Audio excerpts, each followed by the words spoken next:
It's my feel-good breakfast show. Welcome back to it. It is your feel-good breakfast show. It's Expresso. Hopefully you are sitting there and receiving every bit of that daily dose of feel-good. Yeah, this morning Kutle is out at Design Joburg, connecting all the dots for us. And I think like every sector, technology is going to play a major role. We are coming to you live from Design Joburg. And right now, I am with the CEO of Control Robotics and New Reality, Steve Pinto. And today, he's going to be hosting what he likes to call... 2022. My name is Oreo, and we hope you enjoy the show. I hope you actually heard that. Hi, Oreo. This is our new bestie, by the way, making sure everyone at Design Joburg is taken care of, serving treats and refreshments. This is one of yours, right, Steve? Yes, it is. Welcome to Design Joburg 2022. My name is Oreo, and we hope you enjoy the show. I love that. I can't get over the sound of that. It's quite cute, isn't it? Yeah. Very cute. Today, you're going to be giving some insight on the African metaverse and whether or not designers and artists should be paying attention to it. Let's take it back to the beginning, Steve. Right.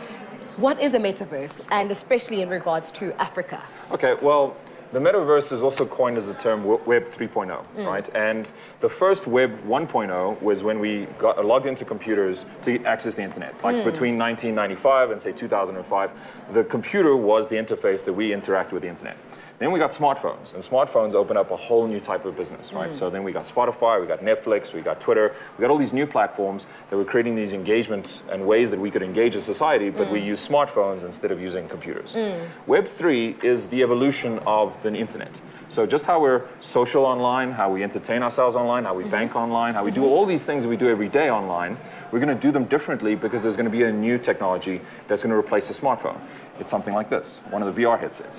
So Web 3 is the evolution of the internet, and the metaverse is just another term for Web 3. It can sound so daunting, intimidating when we speak about anything technology, right? That's right. But you also believe that technology has the power to upskill people and 100%. also solve and address some problems that we are faced with in the world. Yeah. How can that happen? Well, think about it. You know, there was when the computer came out, and when smartphones came out, when technology started to ramp up dramatically, people were very fearful about their jobs and what society was going to look like, what the economy was going to look like. But all these technologies enabled us to actually connect, to transact, to create new types of jobs and new types of economies. And that's exactly what's going to happen in Web 3. We're going to have new types of jobs, new types of things. And the best thing we can do is be the best versions of ourselves on those technologies. So if we upskill ourselves, and if we learn as much as we possibly can be, and we become experts in those fields, then we have the ability to contribute in those economies and actually generate value. So it's very important that all of us become very experienced and become experts in what Web3 tech could provide for us as humanity and society. Wow, I mean, you have this headset. We spoke a bit briefly rather about virtual reality. Can you tell us more about that? And I know that you have something for me to see and experience. Yes. 100%. So at the show, we're going to be using virtual reality for a lot of different reasons. VR is just a tool, right? It's like a smartphone, and there's going to be different apps that you're going to be able to play with. So the Funkio architects is going to be showing some of their projects in virtual reality, so you can see what their buildings look like, but in VR.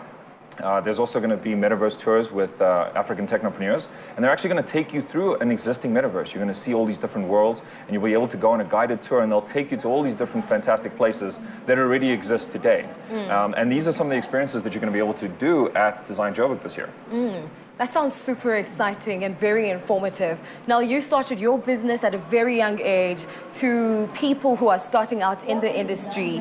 Can you please let us know what they can look forward to, firstly, and also some words of encouragement for them to keep on going? I think it's important that that you build resilience from day one, right? Businesses are hard because if they were easy, everyone would do them, right? So you need to become very resilient, you need to work really hard, and you need to immerse yourself in as much information as you possibly can. As soon as you're an expert in your field, people will pay you for your knowledge, your experience, your ability, and your talent. So my advice to anyone who wants to become an entrepreneur is that they must be able to become the best versions of themselves. And if they do that, they'll always be rewarded because of it. Steve, you are awesome and your work is really exciting. I'm pretty sure that people are looking forward to seeing what you have to offer at Design Joburg. You at home, if you want to experience it, make sure to purchase your tickets and visit their website, www.designjoburg.com. Do not go anywhere because we have one more insight on what to expect at this year's Design Joburg. It's inspiring. Mind-blowing. And yeah, I know. And seeing all of the work that's been put in by people who spend so much time really just focusing on what the next looks like. I love to see that. So get your tickets, designjoburg.com. Love it. Yeah, man, happening at the Sandton Convention Centre up until the 21st, I think, but we'll keep those details coming out. Keep those WhatsApp voice notes coming in as well. What tech innovations would you like to see in your home? What automation? But we're going to continue on a design trend right now, but bring it right back inside into the bedroom.